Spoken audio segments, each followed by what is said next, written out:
नमस्कार, आप देख रहे हैं प्रदेश हलचल में हूं आपके साथ महेश। नीमच जिले में मिट्टी माफिया सक्रिय है। मिट्टी का अवैध खनन कर मिट्टी का अवैध कारोबार किया जा रहा है।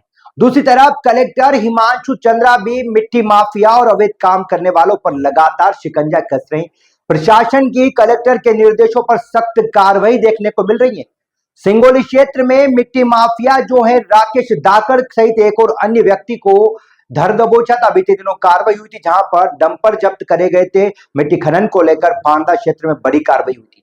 इसके बाद में एक और मामला चर्चाओं में आया था। रतनगढ़ जो है घाट के ऊपर किले के पीछे सैकड़ों डंपर यानी 1000 डंपर के लगभग अवैध मिट्टी का खनन कर मिट्टी बेचने का मामला सुर्खियां बटोरा था। जिसके बाद में कलेक्टर हिमांशु चंद्रा ने पूरे मामले में बड़ा एक्शन दिखाई दिया, जहां पर एक अलग से 3 विभागों का दल गठित किया गया, जिसमें तहसीलदार, वन विभाग और खनिज विभाग को शामिल किया गया।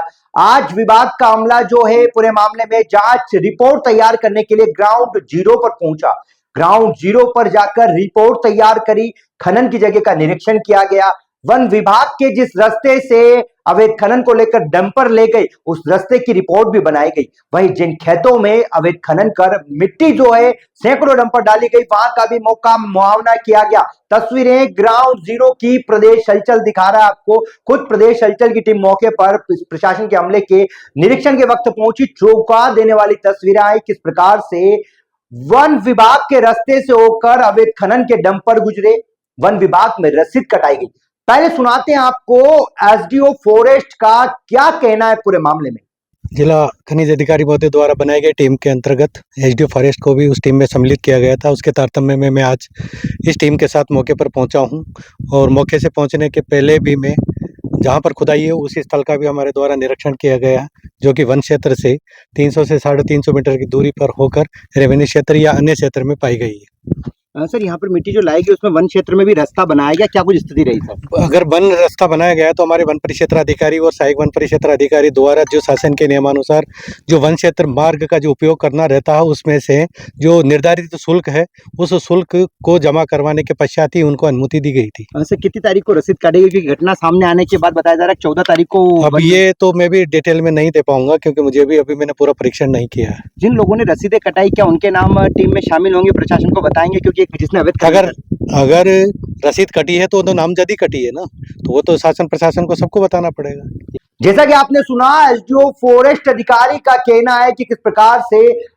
जिन रास्तों से होकर डंपर गुजरे फॉरेस्ट के रास्ते हैं वहां की अनुमति ली गई, रसीदें कटाई गई। अब जांच में रसीदों का जिक्र होगा। जिन लोगों ने रसीद कटाई, जो डंपर की रसीदें कटी, वो जांच में खुलासा होगी। रसीदें कब कटी इस सवाल पर उनका कहना है कि दस्तावेज खंगालने पड़ेंगे। लेकिन हमारे पास जो अंदर खानों की खबर है, कहीं न कहीं 9 तारीख को मामला सुर्खियां बना था, उसके बाद वन विभाग में रसीदें कटी। हालांकि जांच प्रतिवेदन में जो दस्तावेज लगेंगे वो इस बात का खुलासा करेंगे रसीदें वास्तविक कब कटी। क्या वन विभाग पूरे मामले से पहले ही अवगत था या फिर वाकई में बेखबर था? पूरे मामले में तहसीलदार जो है शत्रुघ्न चतुर्वेदी मौके पे पहुंचे। खनिज विभाग के अधिकारी जो है गजेंद्र डाबर मौके पे पहुंचे। मौके पर खेतों का निरीक्षण किया गया, जिस जगह से खुदाई की गई वहां का निरीक्षण किया गया। खेतों में चौंका देने वाली तस्वीर आई। अभी तो सवाल यह खड़ा होता है कि जिस जगह मिट्टी खोद कर डाली गई उन किसानों को फोन लगाया गया, कोई किसान मौके पर नहीं पहुंचा।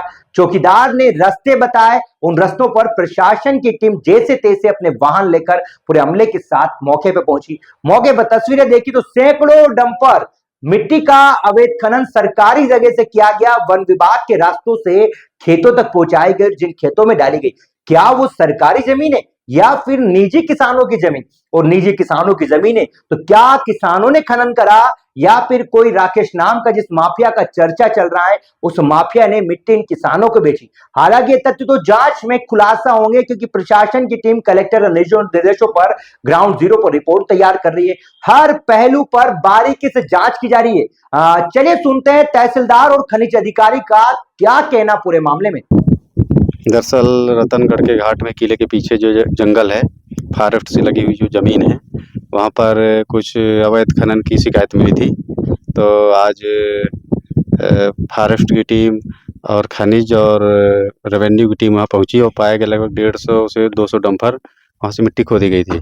और फिर हम लोगों ने यहाँ पे आए भगवानपुरा गांव में, तो यहाँ लगभग 4 खेतों में पाया गया कि मिट्टी डाली गई है। अभी किसानों से संपर्क किया गया, तो किसान कुछ फ़ोन नहीं उठा रहे और कुछ कह रहे हैं कि हम बाहर हैं, तो अभी उनसे किसानों से बात नहीं हो पाई। सर किस तरीके से मिट्टी लाए थे और कौन से क्षेत्र में से लाई गई, इनको क्या कुछ रहा सर?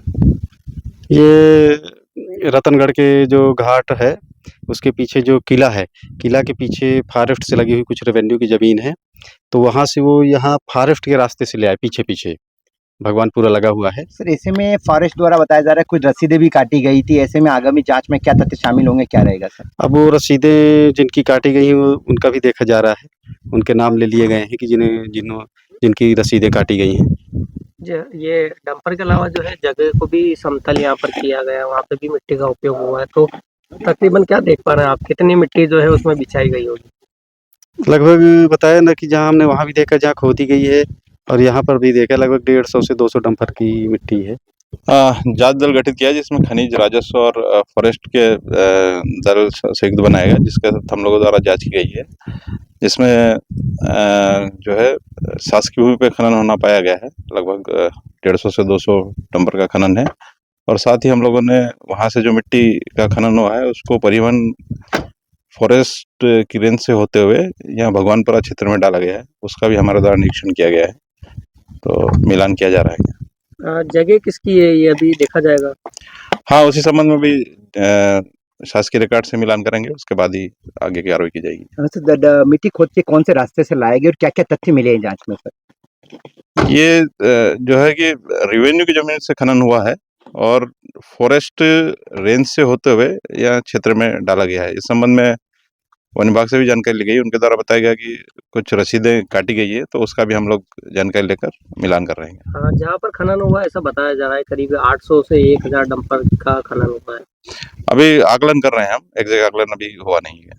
जैसा कि आपने सुना, तहसीलदार शत्रुघ्न चतुर्वेदी और खनिज अधिकारी जो हैं गजेंद्र डाबर ने ग्राउंड जीरो पर जाकर रिपोर्ट तैयार करी, प्रतिवेदन तैयार करा, खेतों का निरीक्षण करा जहां पर सैकड़ों डंपर अवैध मिट्टी का खनन कर वन विभाग के रास्ते से और जिस जगह अवैध खनन किया गया वो जगह भी सरकारी बताई जा रही है, उस जगह से बिना अनुमति अवैध खनन किया गया। इस पूरे मामले में रिपोर्ट तैयार की जा रही है। 200 से 250 डंपर का उनका कहना है, लेकिन पूरे मामले में चर्चा है कि लगभग 1000 डंपर अवैध मिट्टी का खनन किया गया, पूरी मिट्टी खेतों में काटी गई। साथ साथ बता दें कि पूरे मामले में बड़ा सवाल खड़ा होता है कि जिन जगहों को खेती के लिए तैयार किया जा रहा है, क्या वो जगह कहीं सरकारी तो नहीं, कई अवैध खनन के साथ साथ अवैध भूमाफिया भी सक्रिय तो नहीं। हालांकि प्रशासन खसरे से लगाकर हर बिंदु पर जांच कर रहा है, लेकिन अब आगामी रिपोर्ट में कलेक्टर तक जब रिपोर्ट पहुंचेगी, प्रशासन क्या पारदर्शी तरीके से जांच रिपोर्ट जांच दल तैयार करेगा। हालांकि ग्राउंड जीरो पर जो तस्वीर देखिएगा उसमें प्रशासन का दमला हर पहलू पर बारीकी से जांच करता हुआ दिखाई दिया। वह तहसीलदार खनिज और वन विभाग के अधिकारियों ने कहा प्रतिवेदन में हर प्रकार की जांच का जिक्र किया जाएगा। पूरा प्रतिवेदन जो पारदर्शी से बनाकर वरिष्ठ अधिकारी यानी कलेक्टर को प्रस्तुत किया जाएगा, जिसके बाद में कलेक्टर हिमांशु चंद्रा की सख्त कार्रवाई पूरे मामले में देखने को मिलेगी।